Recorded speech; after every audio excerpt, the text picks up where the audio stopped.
This is Sherry, a local organizer in the community, and she's going to talk a little bit about the LNG campaign.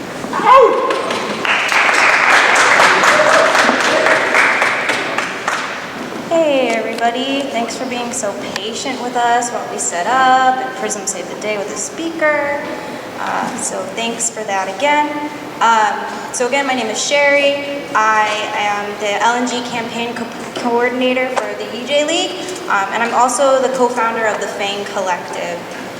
Tonight we've heard a lot from speakers discussing existing dangers and hazards in the Port of Providence, and I'm here to tell you, unfortunately, that National Grid is planning on constructing a $100 million liquefied natural gas facility called Fields Point and an $80 million fire/safety wall in the Port of Providence.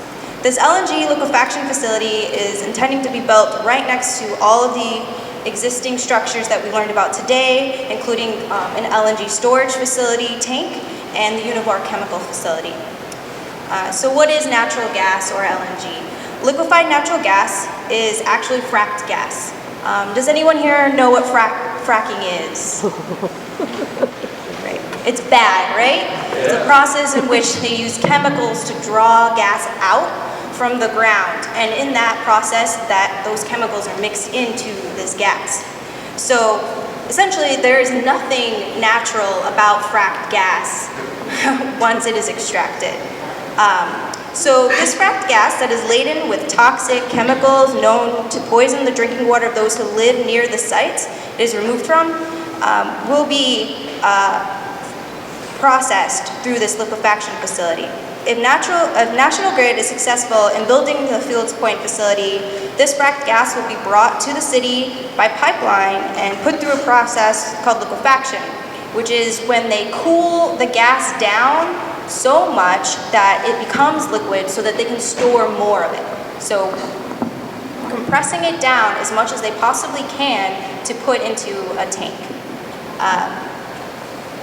So this liquefied natural gas is actually very flammable. If something happens to this facility, say it is disrupted by an earthquake, like the one that happened last year in the same spot that we were told that they wanted to build this facility in the same week that they told us they wanted to build this facility, or a storm like a hurricane, which could happen where this facility would be built is also outside of the hurricane barrier, which Julian spoke about earlier.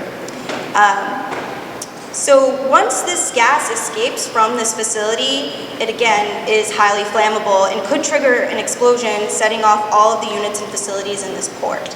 So let me say this again. National Grid wants to build an explosive facility. They want to build this in a place that is right next to a lot of your community members who are in this room who I spoke to earlier. They want to build it next to hospitals and trauma centers, and they want to build it next to schools. This school that we're in right now is part of that danger zone. And they want to build this in a community, and some of the folks I already spoke to here today have already expressed this, in a community that is already suffering from the highest rates of asthma in the city, in the state. So needless to say, this project is not safe and it's not necessary. So far, National Grid has not yet filed their application with the DEM, or the Department of Environmental Management. They have also not filed an application with the Coastal Resource Management Commission, but they have filed their application with the Federal Energy Regulatory Committee, or FERC. There are ways as community members to take steps to intervene, and I'm hoping to talk to you all about that in the future, coming up soon. The City of Providence has also passed a resolution calling for an intensive environmental impact statement, but we need to hold them to this commitment. The city can pass all the resolutions that they want, but if the community members do not stay on them, they will not keep their word. They'll let things slide for a really long time. So it is our responsibility to hold them to that, because it is important for us to have that impact statement. So there is a lot of work to be done, and I hope that you will join us on May 4th for a follow-up meeting in the community to discuss the next steps in fighting the Fields Point project. And as one of the first steps towards fighting this project, please sign our petition in the back.